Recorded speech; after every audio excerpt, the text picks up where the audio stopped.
Hello everyone, in this video I'll be showing you that time I got reincarnated as a Slime Diablo build guide in Baldur's Gate 3. Now this is a mod made by Eclipse here based on the Tensura show, and this mod's called the Tensura class as Rimuru. So it has a lot of really unique characters here, and they all come with unique abilities. So with Diablo, he's focused around applying fear and charm to targets, and they'll take damage over time with that. In addition, he also has a cool spell that lets you bind one target in another, and if you'd hurt one, the other one will take damage too. And it comes with a bunch of unique abilities. Now it says he uses charisma here, but it actually uses intelligence for the spellcasting modifier. But we got ourselves the Fiendish Claws, the Hell Flame, which is 1d10 fire damage and inflicts fear on the target. And we have the Primordial Supremacy, which gives you the Supremacy controlled. And if an enemy fails a saving throw, you get the Supremacy Ascension. So the controlled will give the enemy a -1 to their attack roll, whereas the Supremacy Ascension will give you a +1 to your armor class, making it a pretty effective one. Now for our skill proficiencies, we're going to go with these Perception and Persuasion here. We're going to go with our stats here. Now, we can go with 16 Charisma. Intelligence does end up being the spellcasting modifier, and then Dexterity at 16. You can put those points into Constitution and go all in on your Intelligence if that works, or if it gets updated to be Charisma-based, you can put the rest of the points into Charisma. But we're going to roll with that there, and you can see here that whenever we go to our spell save DC, it uses Intelligence here, and then the +2 comes from our Intelligence. So ideally it'd be 16, but I'm just going to put some points into Charisma as well. It's not a bad thing for the face of the party to have.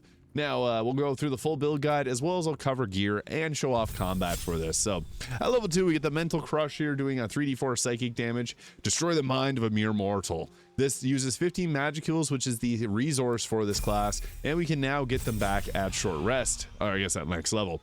So now we get a subclass feature, the Dark Pact, which gives us 20 Magicules when we kill a frightened, charmed, dominated, or paralyzed enemy.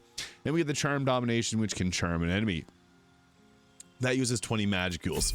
Now at level 4 here, this is where we get the class feature to restore 50% of Magicules on short rest. And we get the Void Cloak, which is basically just Misty Step using 10 Magicules in a bonus action.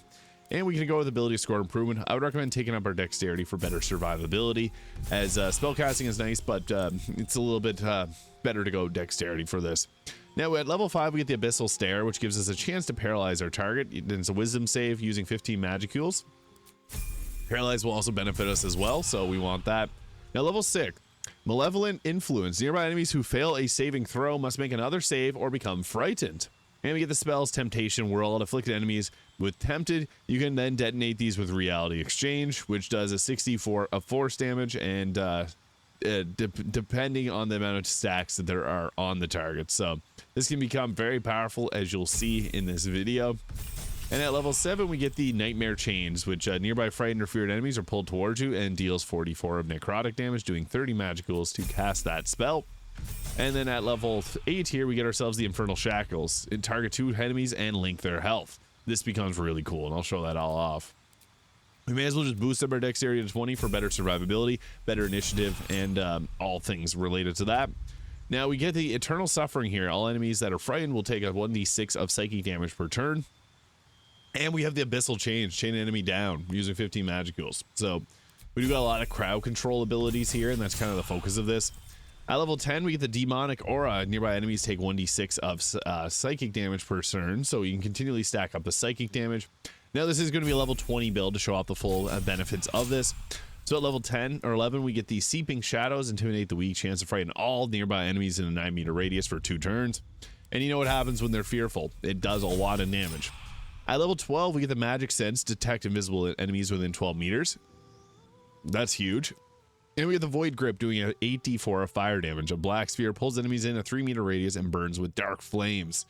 And we also get ourselves another feat here, which Alert for the +5 initiative, cannot be surprised, is our best choice. At level 13 we just get ourselves an increased amount of health there. And then once we get ourselves a level 14 we get the subclass features Demonic Commandment. Nearby charmed enemies instead are taken over and dominated by you, allowing you to control them, which is actually pretty crazy. So you do some pretty crazy shenanigans with this one, but things only get more powerful as we continue to level up. 15 just extra health there, it's pretty normal. But 16 we get our subclass feature, Frightened or Charmed enemies will take a 1d6 of psychic damage per turn with the Eternal Nightmare. Now at level 16 I would recommend just going with a tough feat for extra 2 health per level, so that's an extra 40 health. It's just worth taking for survivability sake if you're going to level 20. And then we get ourselves more health at level 17. At level 18, we get ourselves, again, more health. 19 will give us another feat. Or I guess 20 will give us the feat.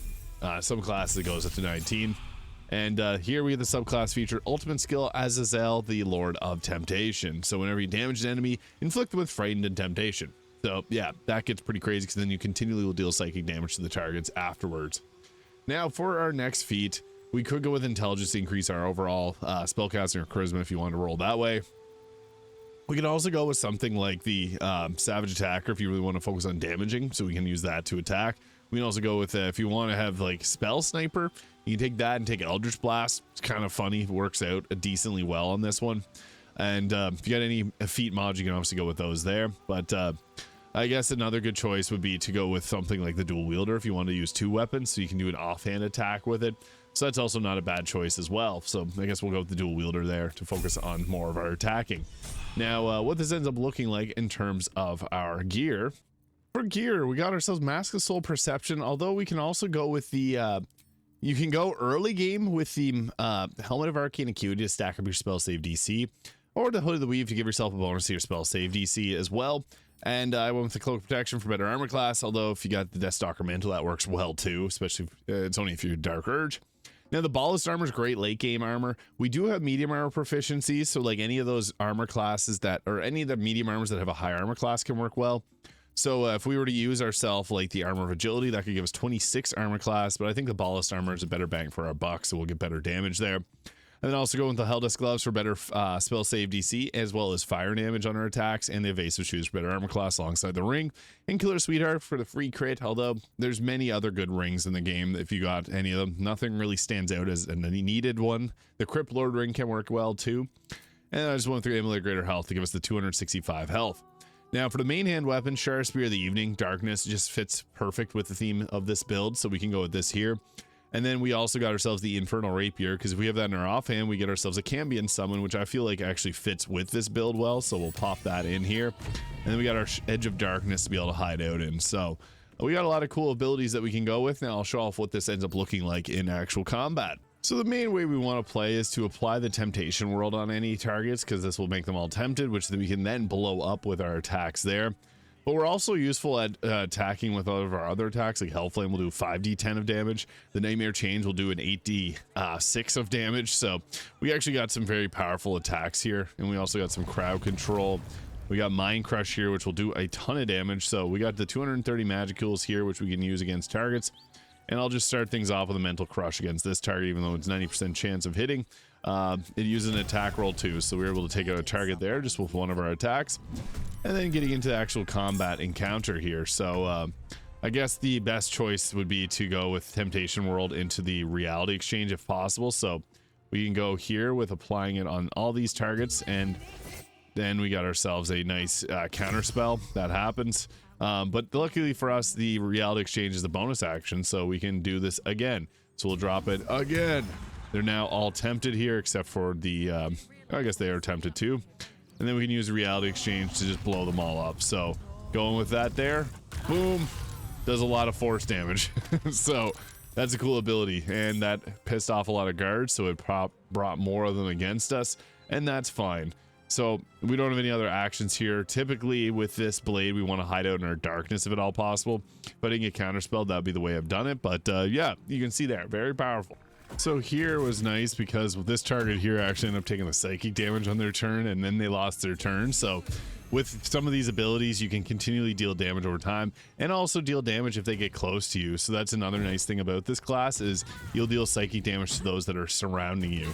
Another one bites the dust. Yeah, that's the awesome thing about this class, is any target that's near us will take that psychic damage each turn. And if you have the Resonance Stone, this can be doubled even further, so that can control or do a lot of damage. You can see there they got the Supremacy controlled, so that happened to them, and now it's our turn, so we're unfortunately ensnared. But we can go with the Temptation World again and just use that to fully blast the enemies. Especially since there's a lot of casters in this area, we'll probably get counterspelled, but we'll try this again. And we did it perfectly. So tempted them all now, and we'll use this to just explode those stacks. Boom. That's a lot of damage. That took out all those targets. That's actually kind of crazy. So now we got ourselves other attacks, so we can frighten all nearby targets, and that actually took out that target too, which is pretty crazy. So we'll go ahead here and apply Frighten to the targets, and then they'll take psychic damage each turn. So that's even better because we can just use this and camp out and just let them take themselves out. So I won't even use the Cambion there. We'll let them come towards us, and we'll shut that down, not having any healing happen. They're going to take damage and probably go under, so we'll see how that all rolls. And they'll probably, yeah, they both took damage. So that is crazy amount of psychic damage, and they explode and also deal damage to each other. So even better. And we also got ourselves like the Hell Flame attack here, which is pretty strong. So striking an enemy with the flames, you do have to get a little closer to them. The Infernal Shackles is pretty cool though, so we can apply this. I guess there's no other enemies here, so I'll try and get another fight to go off here, see if we can instigate more enemies into this fight. If not, I got an idea just to show that off. So yeah, that didn't end up working properly, but we'll get ourselves, yeah, there's guards right there, perfect. So yeah, we can start that all over again, and then show off how that ability shall work in combat. So whenever we apply the damage to one target, to the Infernal Shackles, we can put it on both of them there, and then whenever they take damage, they're going to apply it to each other, which makes us really strong. So I guess we'll just go with like a fire attack here to keep it simple. Boom, and you can see there, that target also took the damage, and then since we have Call of the Weak, it took the other target out. So if you take out one, it'll take out the other. Pretty crazy. Reality Exchange won't actually work. Temptation, or they might have actually stacks of Temptation. We'll just try it there. Yeah, one does. So boom, that hit them, took them out too. Perfect. We just have one more enemy to deal with. So yeah, you can see here the effects are pretty strong. It's all about the Frightened ability. So we can also, if you have the Charm from the Illithid ability, the Charm will also, you can see there, I guess it ended combat, but whenever the target is charmed like that, they will end up taking the psychic damage each turn. So I'm not sure what's going on there. Oh, finally we're getting back into combat, and they're supremacy controlled, so they're under our control here. And then we can also use, oh, that attack disappeared when I went to use it. We can also apply this paralyze to the target, so this will further even stack more damage against them. I don't even need to use my next turn. That'll just take them out. As you can see, that was a lot of damage. It wasn't 86, it was 16 and 8. But as you can see, this Diablo build for Tensura, that time I got Reincarnated as Slime, is really strong. This mod was made by Eclipse, so go check it out. Thank you so much for watching, and I'll see you all in the next video.